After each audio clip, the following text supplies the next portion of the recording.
I try to talk about a document of the Second Vatican Council. You know, the Second Vatican Council took place in the early 1960s, from 62 to 65. It involved 3 years of meetings of bishops, about 2,000 of them, and it ended with a series of statements that are thought to have brought the Catholic Church into the modern world. And one of them was was a declaration on non-Christian religions called Nostra Aetate, which are Latin words which mean in our time or in our epoch. And part 4 of that dealt with the Jewish people, with the Church's relation to the Jewish people.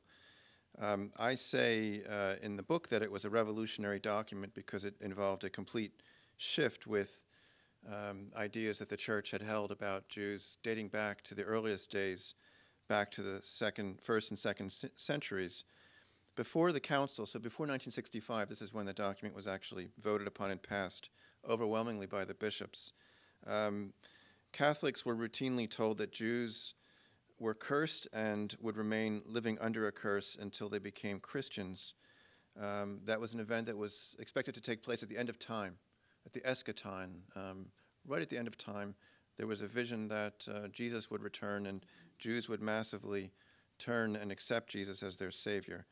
The reason that Jews would live under a curse until that point was precisely because Jews had supposedly rejected and crucified Christ.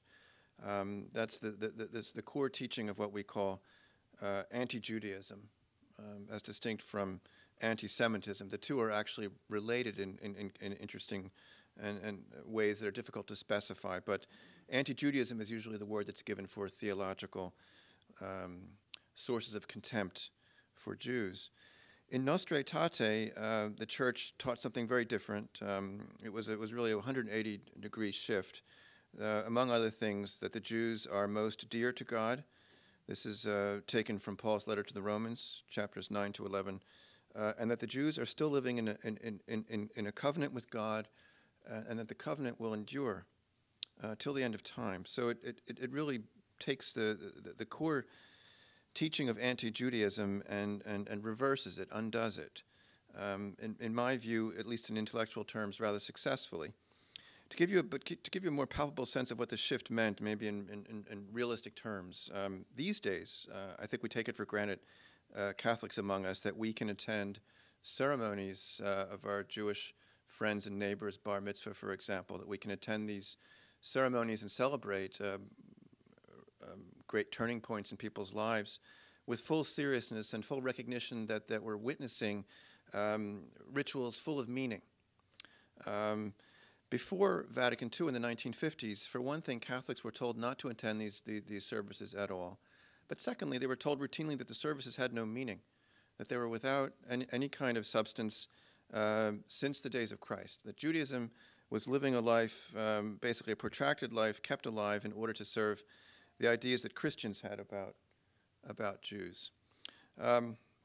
Now, this old set of ideas, this anti-Judaism, was not, just to clarify, was not so much about stereotypes, right? When we think of anti-Semitism, we think of ideas about Jews that are incorrect, that Jews, for example, ideas that people have in the area that I study, Central Europe, that Jews are overrepresented in certain professions or in the economy, or that Jews represent liberal or modern philosophies, or that they are attached to communist causes. These are stereotypes that people hold about the Jews over time. This is not what we're talking about. When we talk about anti-Judaism, we're talking about a vision, an understanding of how Jews supposedly fit into human history and how they related to God's plan for humanity. Anti-Judaism is supposedly about the relation between Jews and God. The idea is not so much whether or not Christians love Jews. Christians were told to love everyone. The question was really whether God was thought to love Jews, and that was answered in the negative. That's the substance of anti-Judaism. Jews, according to these old ideas, were supposed to behave according to a script that was written for them by Christians. For centuries, Jews were made part of a Christian narrative in a way that no other people was.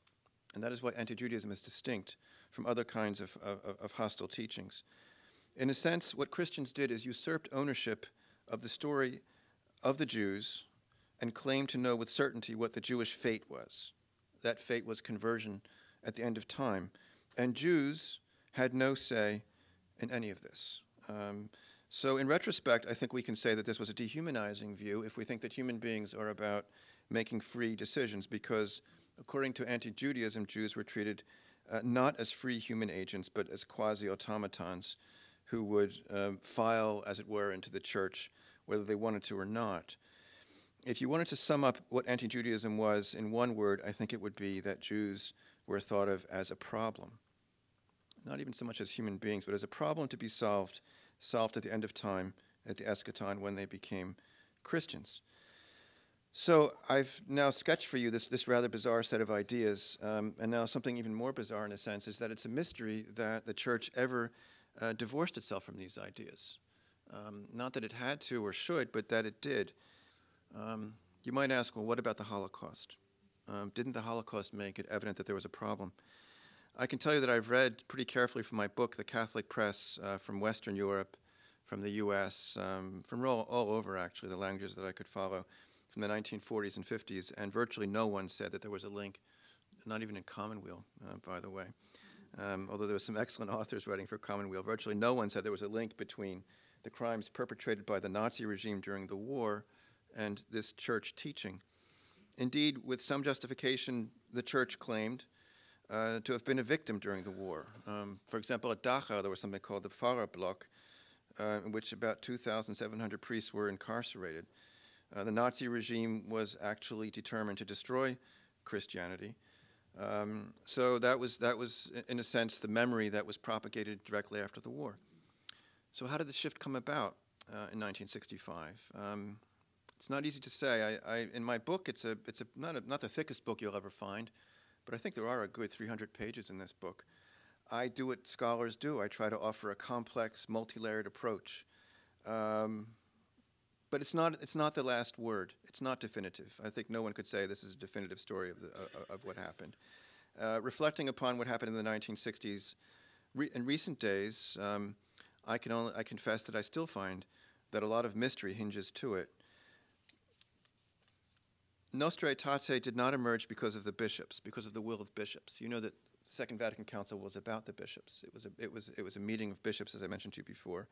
But before the council took place, no bishops requested that this item be put on their agenda. And when it was taking place, virtually none of them really had the theological expertise to write about it. And expertise was necessary to figure out exactly how to deal with this old tradition. Furthermore, Nostra Aetate would not have happened without the initiative of John the 23rd, who was Pope from 1958. He requested that there be a statement on the Jews from Cardinal. This is one figure that I'll mention. There are a few others that I'll talk about. German Cardinal Augustin Beer. He was in charge of something at the Second Vatican Council called the Secretariat for Christian Unity, which strangely enough was actually charged with writing this statement on non-Christian religions. In any case, I'll come back to him in a moment. But John the 23rd would not have commissioned this statement to Cardinal Beyer had it not been for the act of one single human being named Jules Isaac. He was a French survivor. He had lost his wife and other members of his family in the Holocaust. He was a historian. He wrote a very important book in the 1940s called Jesus in Israel, which he tried himself to investigate the sources of contempt in Christianity for Jews. And he made a personal plea to the Pope in 1960, and it is said that that was decisive. So if he hadn't acted, there may have been no statement. And if John the 23rd hadn't acted, there would have been no council. This when we can identify single human beings and single decisions in the past, we call the outcomes of their decisions highly contingent. In other words, we can easily imagine this not happening. But even then, even after this point, the statement wouldn't have happened without ideas about theology and people with ideas.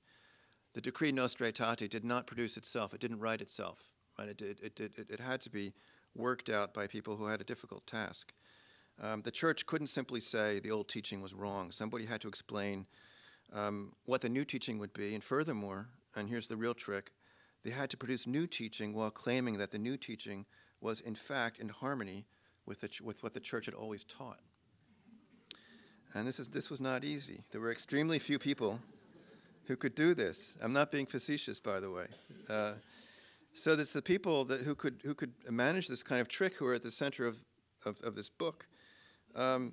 But here, too, the explanations aren't easy, and I think the story remains full of mystery, of unexpected twists and turns, which you can discover by actually looking at the book, which I'm told is not an easy read, and I'm not an objective judge of this, but it is not, it's not a simple read, but I think it's at least not the most indigestible book you'll ever encounter, so please do take a look. What I want to do tonight is use my time to explore in detail one mystery, one particular mystery, the mystery of Nostra Aetate as embodied in one human being, which I think makes it a little easier maybe to get a sense of the mystery of this event.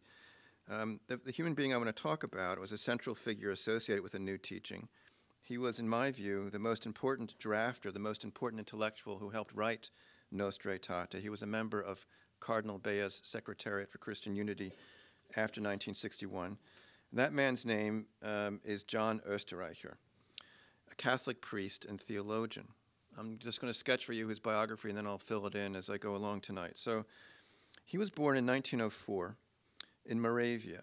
Moravia is part of the current-day Czech Republic. In 1924, he was born to Jewish parents.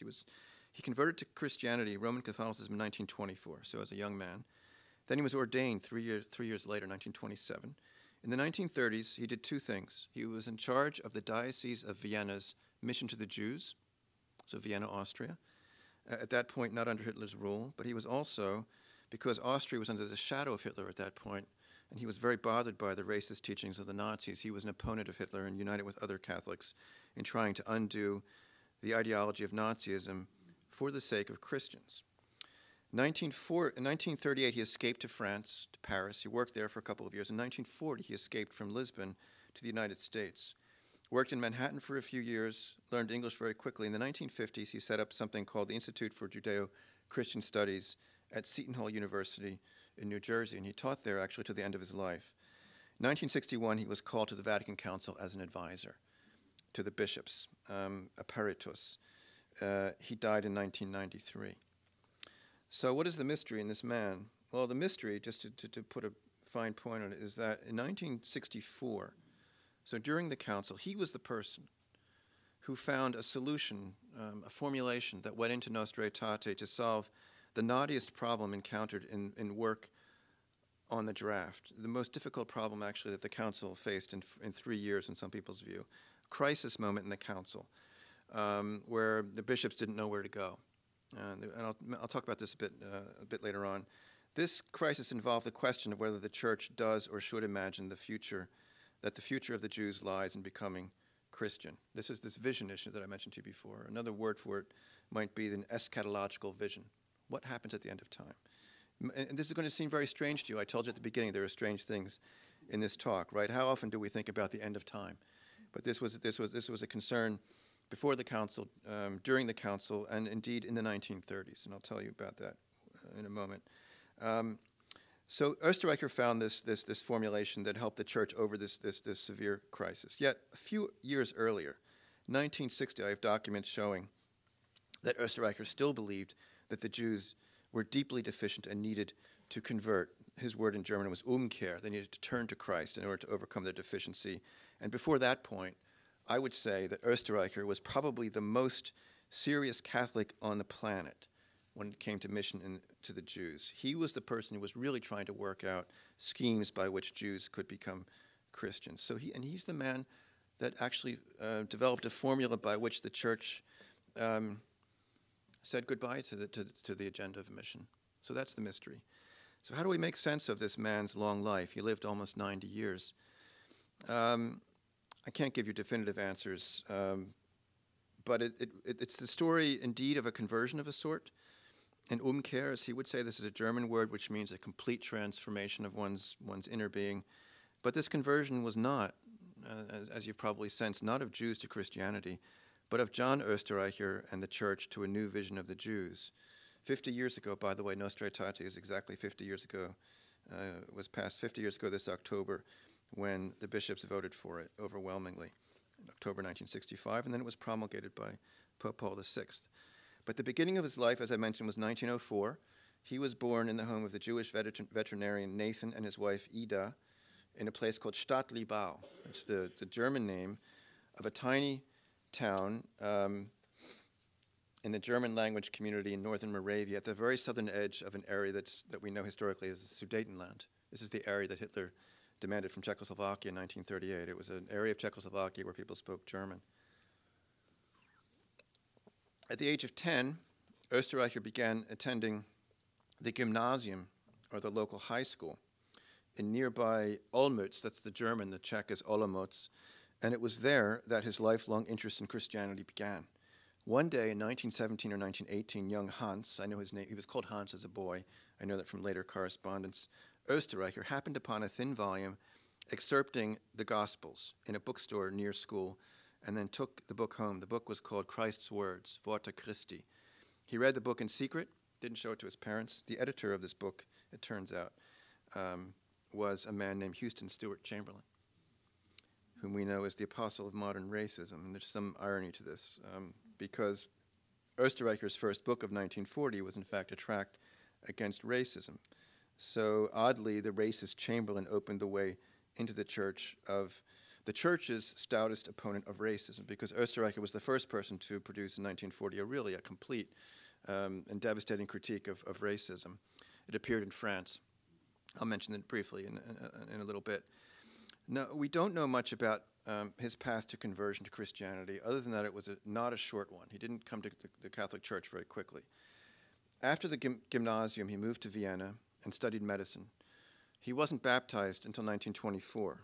Therefore, some 6 years elapsed from the moment he became interested in Christianity to the moment which he became a Catholic Christian. Were there sorts of resistance to be overcome? It seems certain that his family could not have been happy with this interest. Did they try to exert pressure on him? Seems to me that his father must have paid for his studies, right? I mean, how did this continue with the knowledge that his son was becoming a Christian? We don't know. No one asked him this question. I wish he were around so that we could. I think he would have actually had a lot to say. Further, was his conversion from a secular mindset to a religious one, or did Oesterreicher actually practice Judaism at some point? We know from later interviews that he knew that there were barely enough Jews in his town, Stadtliebau, to form a minyan. Clearly, religious practice and knowledge of Jewish practice was part of his life. We know that Judaism was an important part of his identity as a young man. When he began exploring the teachings of Christ in his late teens, he was acting at that moment in his school as the representative, the elected representative of the Jewish boys there in this school. And Oesterreicher in this time was an enthusiastic participant in left-wing scouting, Zionist scouting. He was the only member we know from the 1960s from correspondence of his group to complete lessons in Hebrew. All this was occurring, by the way, in the later years of World War I. We also know that he struggled, debated with himself and perhaps other people, the tenets of the new faith. It was one thing to fall in love with Christ. That's how he explained his conversion in later years. There was an interview that was done with him in the 1980s. He claimed simply that he'd fallen in love with Christ. That's what he claimed happened in the teens. However, it was another thing to accept the teachings of the Catholic Church. He later gave special credit to Cardinal Newman's development of Christian doctrine, which broke his skepticism regarding Catholic dogma, which he initially took to be a corruption of the Gospels. Another crucial figure on his way to the Catholic Church, interestingly, was Soren Kierkegaard. Perhaps we shouldn't underestimate the role of one charismatic Christian in effecting his conversion. It was a great Catholic preacher of this period, Father Max Joseph Metzger, who baptized Oesterreicher in 1924 in the cathedral at Graz in Austria. Max Joseph Metzger was later murdered by the Nazis for supposedly subversive activity. What happened to Metzger? I was actually reading about this afternoon. What Metzger did in the 1940s, it was 1943, he wrote a memorandum on the reorganization of the German state and its integration into a system of world peace. Then he was thinking about the post-war order.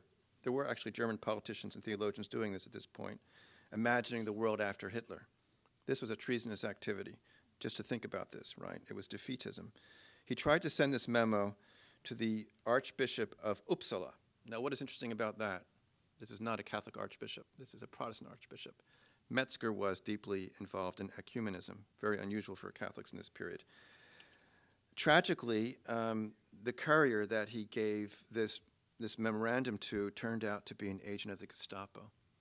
He was immediately arrested and executed, the man who baptized Oesterreicher was executed by the Gestapo on April 17, 1944.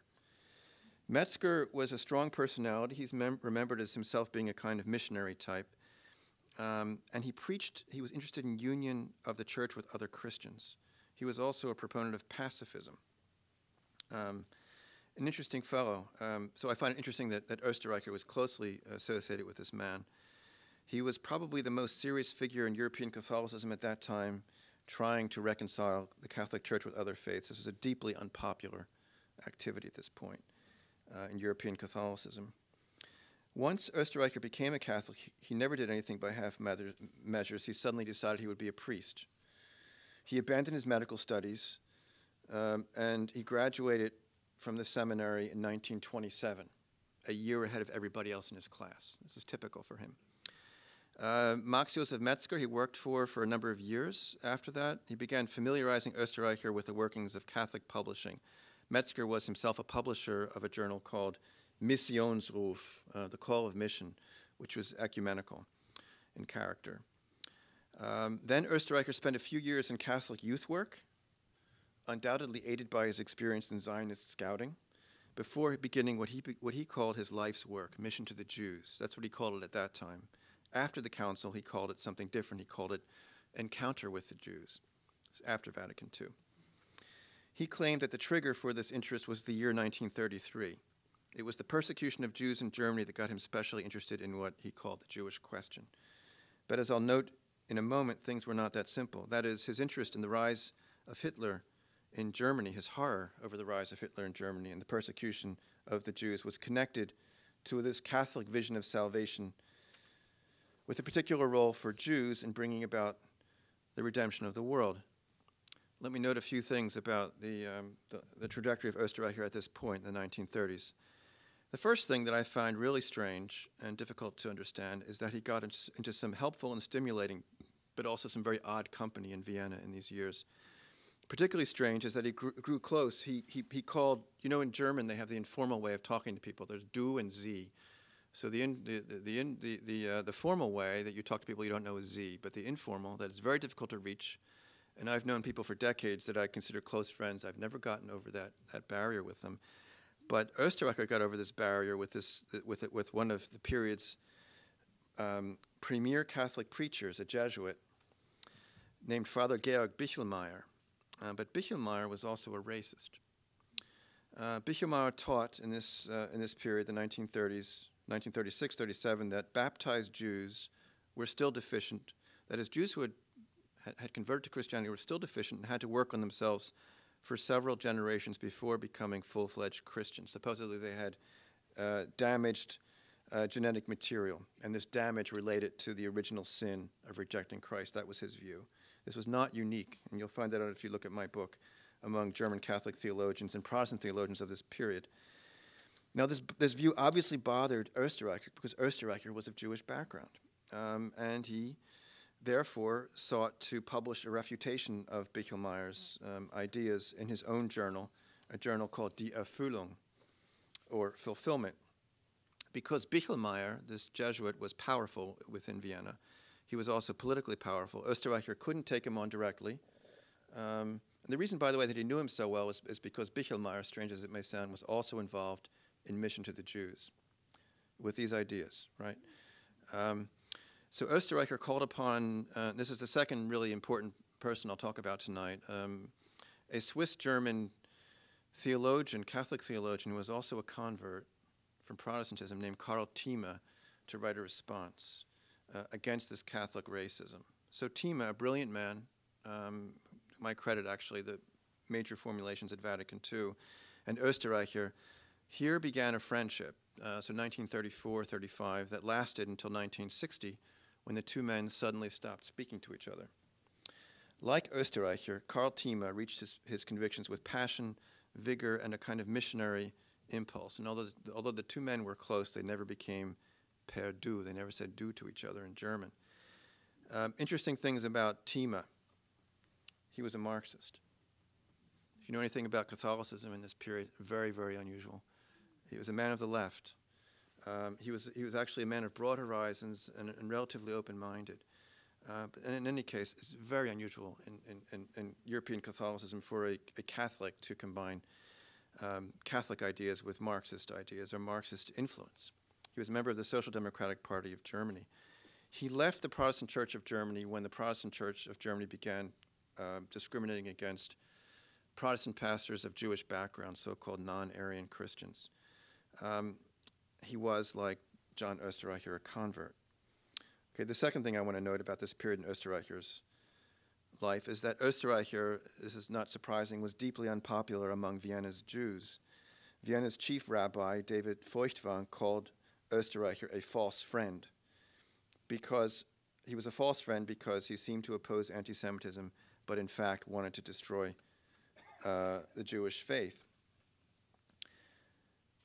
It seems that Oesterreicher perhaps had some limited success in what he called his mission work in this period, but it was quite limited, perhaps at best a few dozen among many thousands of Jews in Vienna. We wonder, in retrospect, or I wonder, whether this limited success didn't make him ask the question about the sense of the enterprise in general.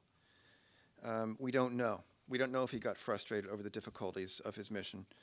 In the 1930s, this is a third thing I want to remark upon in the 1930s, he and Thieme did make one kind of theological breakthrough. They uncovered the potentials of the reading that ultimately inspired Nostra Aetate in Vatican II, that is Paul's letter to the Romans 9 to 11, chapters 9 to 11, as a source for a new Christian view of the Jews. Oesterreicher and Thieme also wrote lengthy works criticizing racism from the Catholic point of view. And Oesterreicher himself solo published a book in 1940 that came out in France. It's called Racism, Anti-Christianism, Anti-Semitism. Unfortunately, it came out in the spring of 1940, just a few months before the Germans entered and before the Gestapo found supplies of this book and destroyed every copy they could find. This is an excellent book to reflect upon the state of Catholic thinking on race in the period, because Oesterreicher, as the former medical student, actually could read everything relevant on the subject in anthropology, biology, and it amounts to a devastating critique of racism. At the end, he calls race a myth.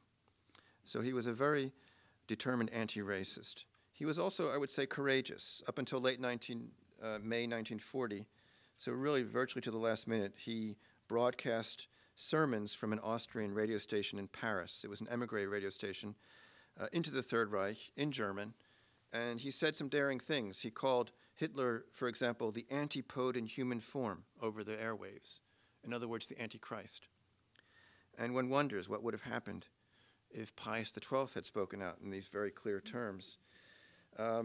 Oesterreicher in these years was, by the way, very impatient with the popes, Pius XI and Pius XII, for not developing a clearer critique of Nazism and clearer defense of Jews, clearer critique of anti-Semitism. Oesterreicher wrote in private correspondence, actually in a letter to Karl Thieme, "He who does not have the courage to accuse should spare us and himself any appeals to morality." That was directed at Pius XII. It seemed in 1939 that actually Oesterreicher, the young man, had lost all confidence in the church hierarchy. In March of that year, Oesterreicher wrote to Thieme that he received news that by the graces of Hitler, ironically he's writing this obviously, that Father Josef Tiso had been installed as minister-president of Slovakia. I don't know how many of you are familiar with this fact, but Slovak puppet state was created in 1939 that was headed by a Catholic priest. And then Oesterreicher wrote to Karl Thieme that Teresa von Konersreuth, this is a German mystic, supposedly once looked in a vision at the great crowd that walked sneering and mocking past the cross at Golgotha. So this is a vision that she had. Among them were many dressed in red capes, prelates of the church. And then Oesterreicher concludes, "May God grant that soon the cup of sinfulness will be full, so that the mercy of God will run over." As an aside, if you fast forward to the early 1960s, you find nobody in the US, and Oesterreicher was in New Jersey at this point, who was more defensive of Pius XII. Actually, Oesterreicher appeared on something called the Huntley-Brinkley Report. Does any of you remember the Huntley-Brinkley Report? So he was considered to be the Catholic expert who was called upon to defend the Pope at that point. But when the Pope was actually living, Oesterreicher was saying something very different. By the way, what did Oesterreicher mean by the cup running over? He meant that in his view, human history was approaching an end and that the Jews had their important role to play. In massively converting to Christianity, they would bring about Christ's second coming. When the stiff-neckedness of Israel toward Christ is broken and it speaks its faithful yes, he wrote in 1937, a springtime of joy will come over the earth. If the Jewish people had only accepted Christ during his time on earth, then God's kingdom would have been realized then and there. So in a sense, in an odd way, Oesterreicher was saying, and by the way, all other leading Christian theologians that I've read about were saying very much the same thing, that Jews were prolonging the suffering of humanity, the evils of human history by holding back God's hand, in effect delaying salvation. This was the vision of this period. Now let's move past World War II. In World War II, Oesterreicher lost both parents in the Holocaust. Mother at Auschwitz and father in Theresienstadt. He lost other relatives and friends. And you might think, and I imagine that after this experience, he might have been prompted to do some rethinking, he and others. He's not alone in this. But contrary to the expectations, by the way, that Oesterreicher and his friends had, Hitler, the Antichrist, had been defeated, yet history continued. There was no end of time, end of the world. However, 6 million Jews were dead, and they knew this sum very precisely in the summer of 1945. However, he and the circles he traveled in, Catholic intellectuals, including Karl Thieme, people who were opposed to racist anti-Semitism, opposed to Hitler, insisted more than ever that Jews must accept Christ. In his last letters to Karl Thieme before he went to New York in 1940, Oesterreicher described the U.S. as prime mission territory. Here were hundreds of thousands of Jews, many of whom were secular, perhaps open to the idea that they might find fulfillment in Jesus Christ. After mail could get through to Europe again, he wrote to Thieme in September of 1945 the following: "Many Jews stand unknowingly before the gates of the church, but where are those who show them the way in?" Oesterreicher didn't have any illusions. He wrote as follows: there was no sign, as far as he could tell, of any movement towards the church among the Jews. Yet there was a great deal of bitterness. Jews wondered why the U.S. bishops had not stopped Father Coughlin, whose attacks against the Jews were all the more dangerous because veiled, wrote Oesterreicher. Oesterreicher knew that the idea of mission, he knew by now, he had learned enough to know that the idea of mission repelled Jews.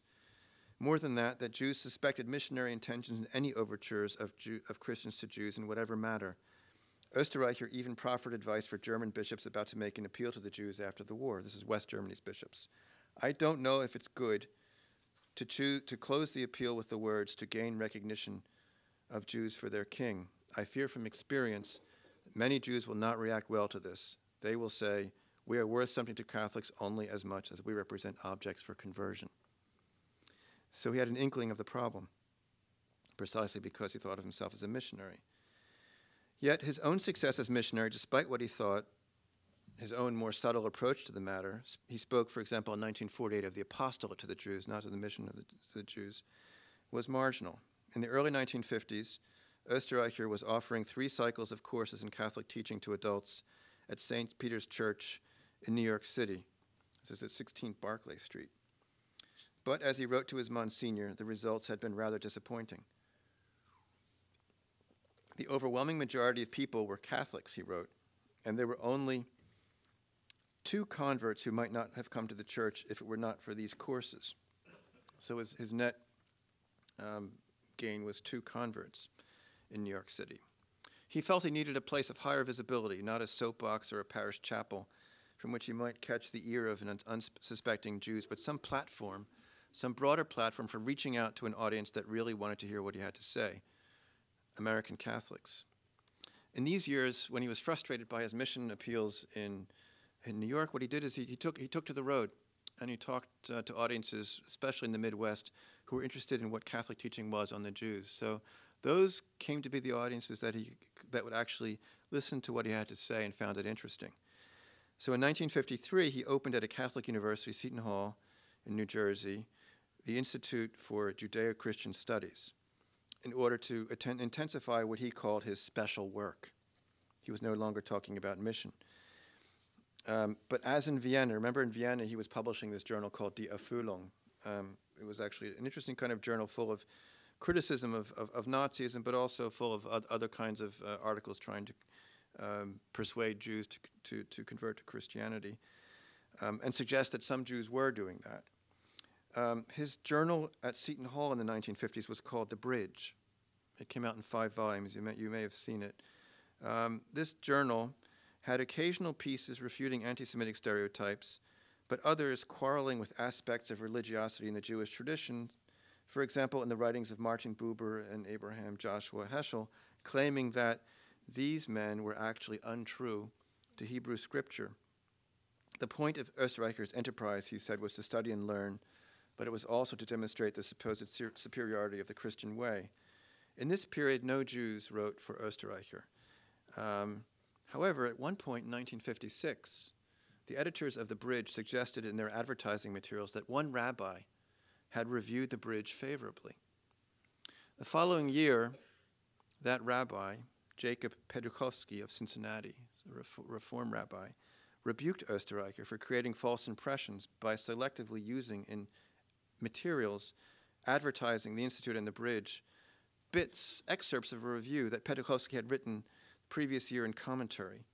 In fact, Peduchowski's review had disputed the scholarly character of articles in The Bridge, which Peduchowski claimed hardly managed to disguise the assumption that Jews must become Christians. Peduchowski concluded his letter to Oesterreicher as follows: "In my future contacts with literature emanating from the Institute of Judeo-Christian Studies, I shall be guided and warned by the precedent which your circulation department has set."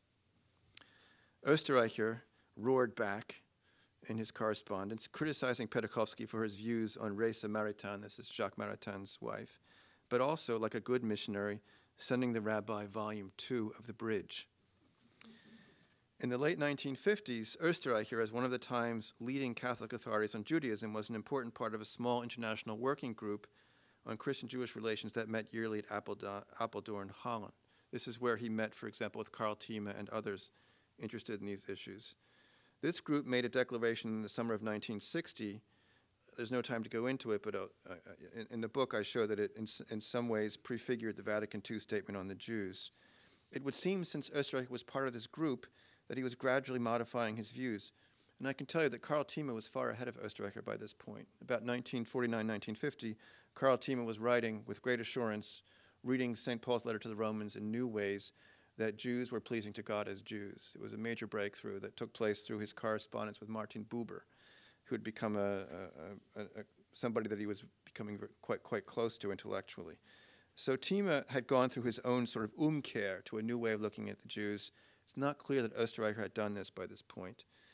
In April of 1961, Oesterreicher got a letter from David W. Connor, a seminarian in New York, who claimed to be intensely interested in the work of converting our Jewish brethren.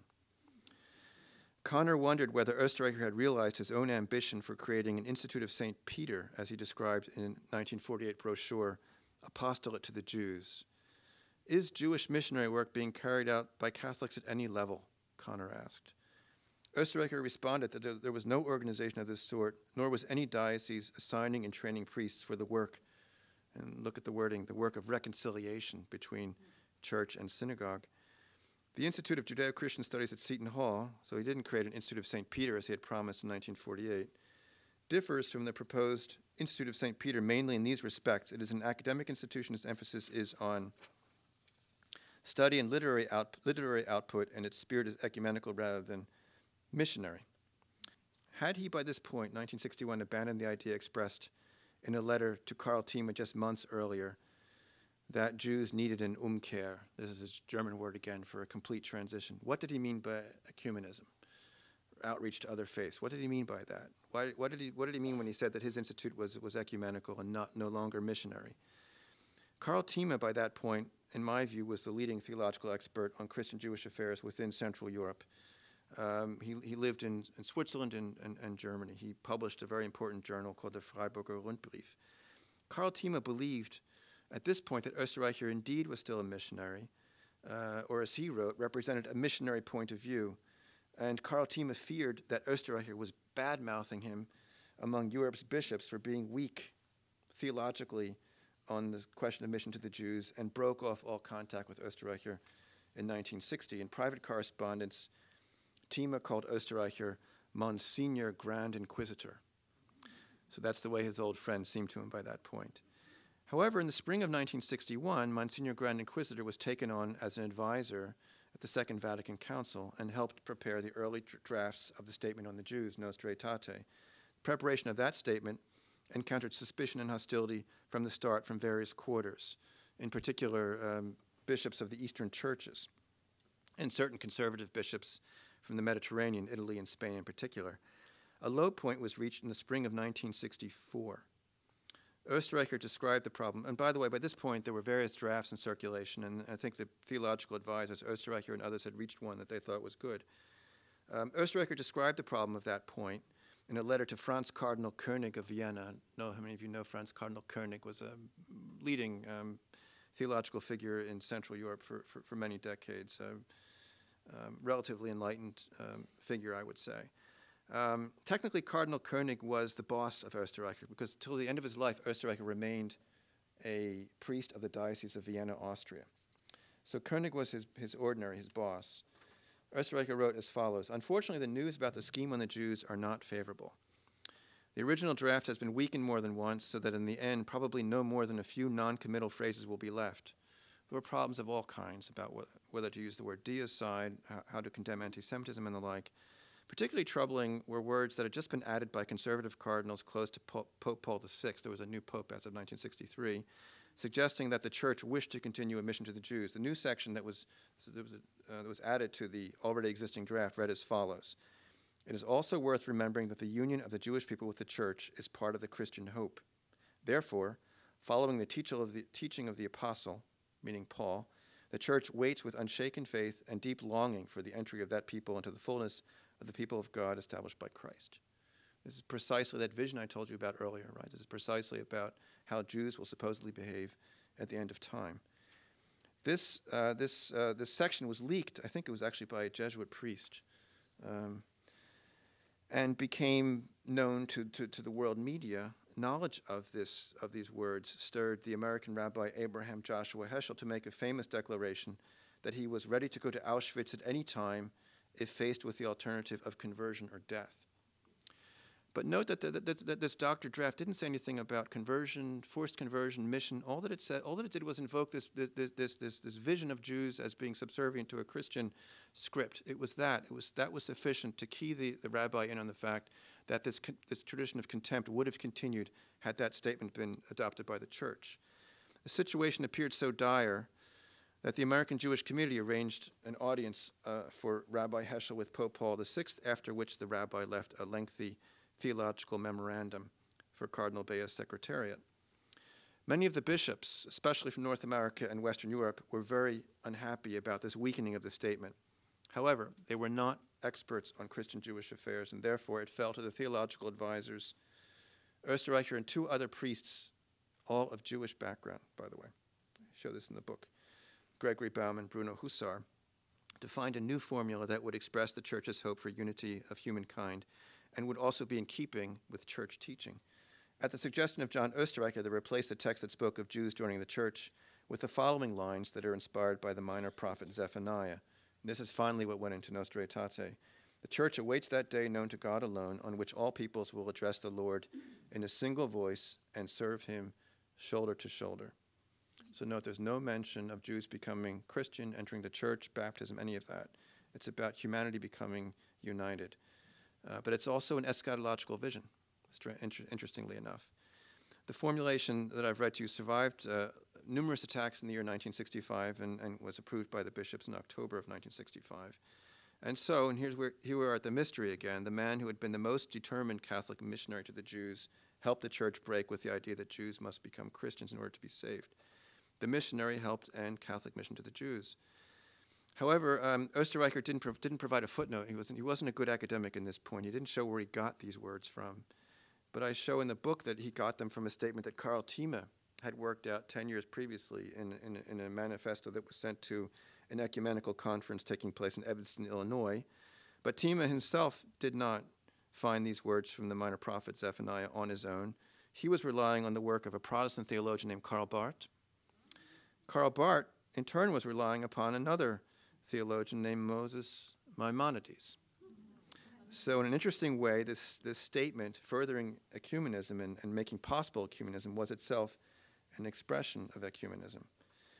By 1964, sadly, Karl Thiemann was no longer alive. He couldn't celebrate this triumph of his own work. He had died of cancer the previous year, and Oesterreicher had not had a chance to be reconciled with him before he died.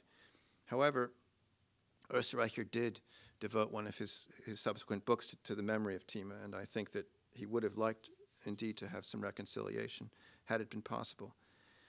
The Vatican II Declaration Nostra Aetate also states that the promises of God to the Jews remain in force and that the Jews remain beloved by God, therefore breaking with centuries of anti-Judaic teaching.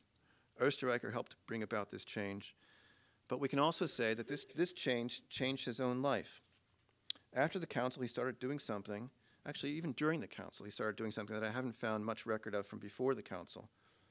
That is, he began having friendly relations with Jews. The council was a breakthrough for the church, but also for Oesterreicher personally. After the Second Vatican Council, Jews began coming to Seton Hall to teach, actually to take positions at Seton Hall, and to lecture. And Oesterreicher became a frequent guest at Jewish community functions of all sorts. From 1964, he cultivated a close relationship with someone we have already met, namely Rabbi Jacob Petuchowski. You may remember had harshly criticized Oesterreicher in 1957.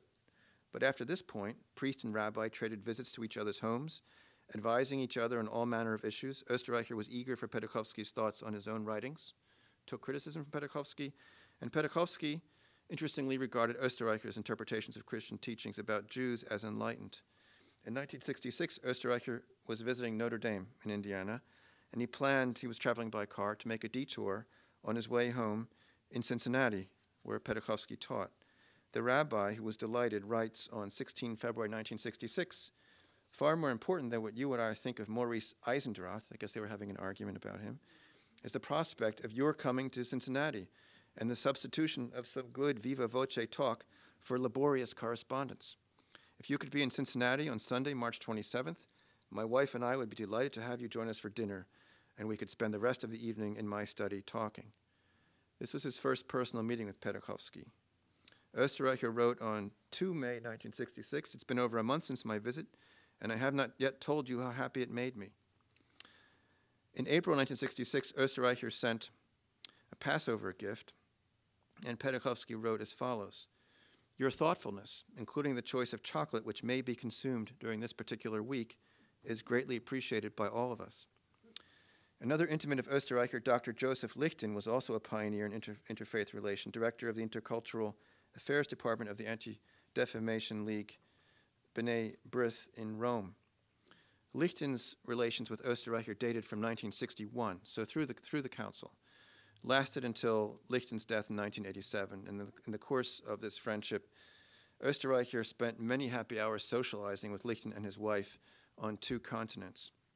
In these years, Oesterreicher also rekindled friendships from his boyhood in Moravia, especially with a man named Hans Spitzer, whom Oesterreicher addressed with the Czech word Janku, and also a man named Moshe Tavor, originally Tauber, both of whom studied Hebrew with Oesterreicher in Zionist youth organizations.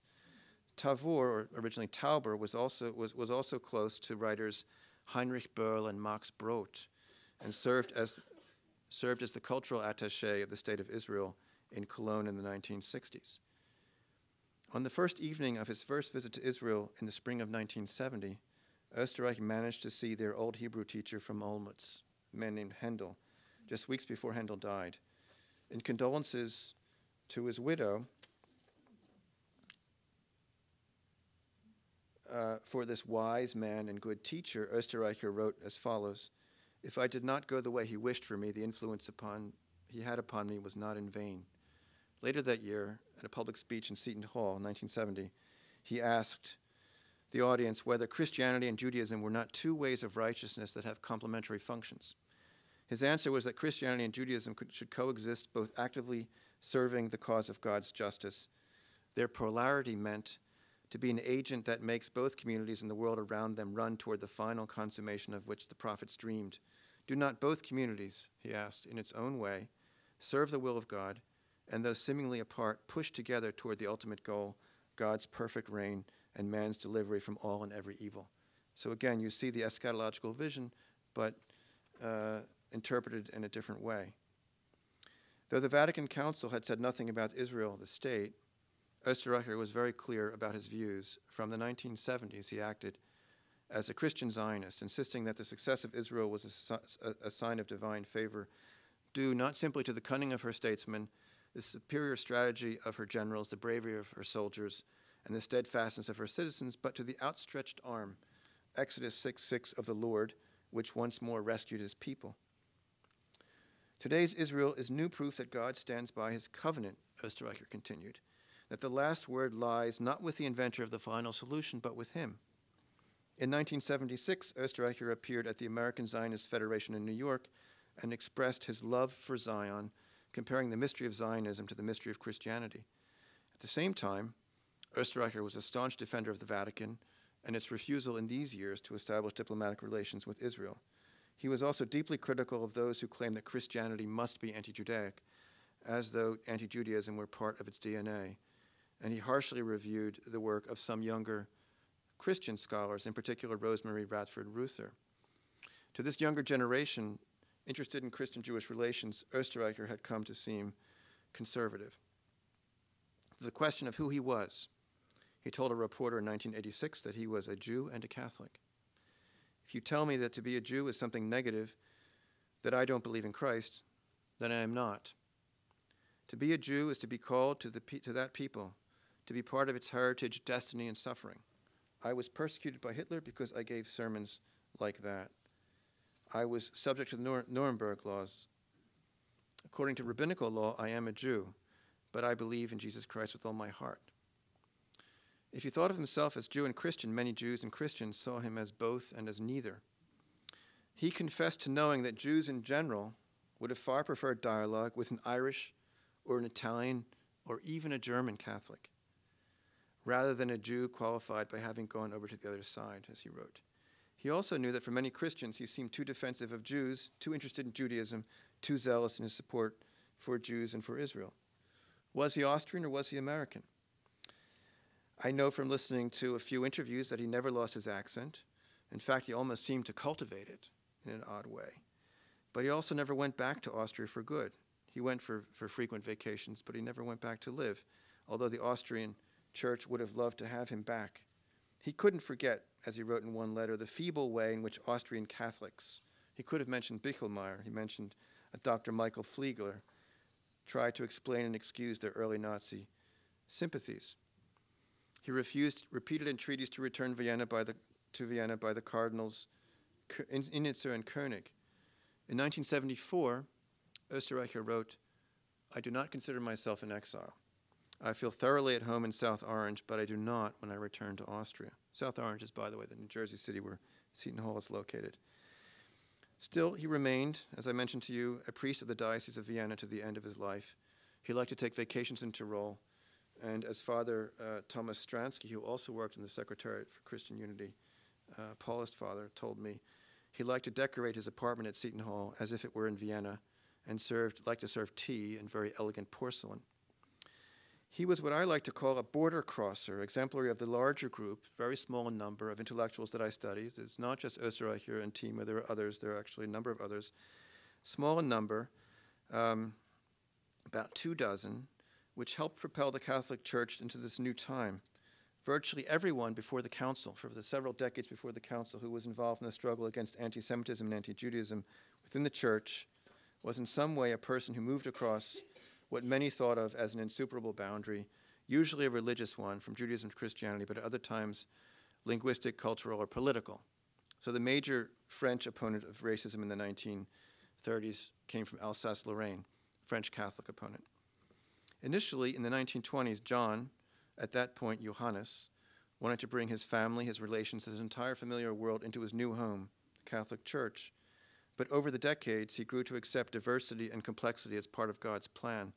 Diversity among humans, but also complexity in the individual human personality, including the possibility that someone might be Jewish and Christian at the same time.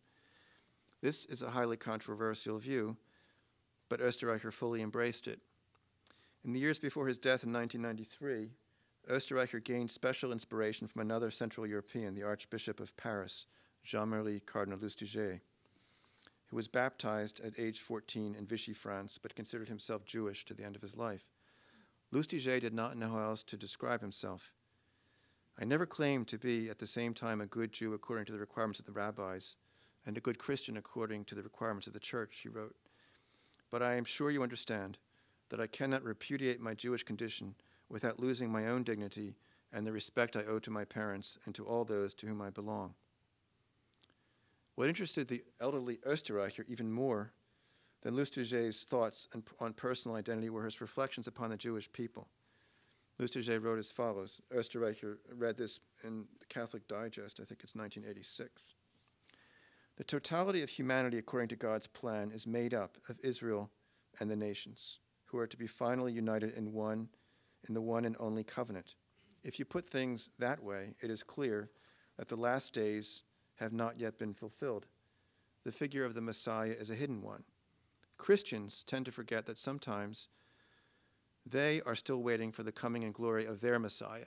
Israel, on the other hand, must remain faithful as long as the times are not accomplished. It is still loved by God because of his election and because of the patriarchs.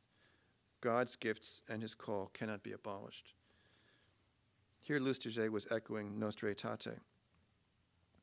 In the margin of this section on Israel, which I found in Oesterreicher's archive among his papers from an excerpt from the Catholic Digest, next to the word Israel remaining faithful, the by now very elderly Oesterreicher had impressed a thick exclamation mark in heavy pencil. The one-time apocalyptic missionary also underlined sections where Lustiger had chided Christians who tried to hurry history. According to him, they lacked faith in God's decisions. From the 1920s to his death in 1993, this deep Christian faith never seems to abandon John Oesterreicher. It seems to have accompanied him on a journey taking him in many ways back to a point of origin, to a place he felt to be at home.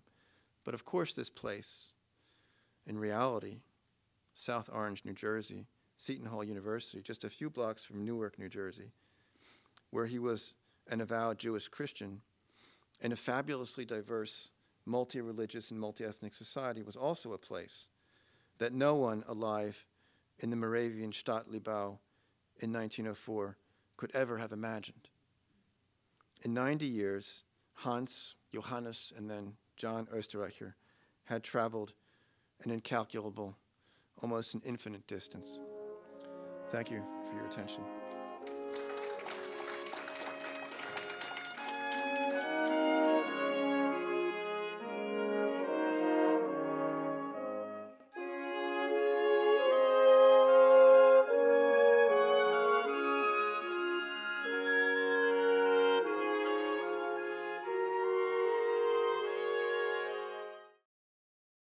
We would be pleased to send a complimentary DVD of this program to anyone who wishes to support JBS, the Jewish Broadcasting Service, with a tax-deductible gift of $36, double chai or more, to the non-profit organization Jewish Education in Media. Simply visit the JBS homepage and click on the Donate button to make a donation by PayPal or your credit card. And please indicate the program for which you would like a DVD. Or you can send your tax-deductible check made out to GEM, Post Office Box 180, Riverdale Station, Bronx, New York 10471. And again, please remember to indicate which program you would like to receive with our compliments. And we thank you for your kind support.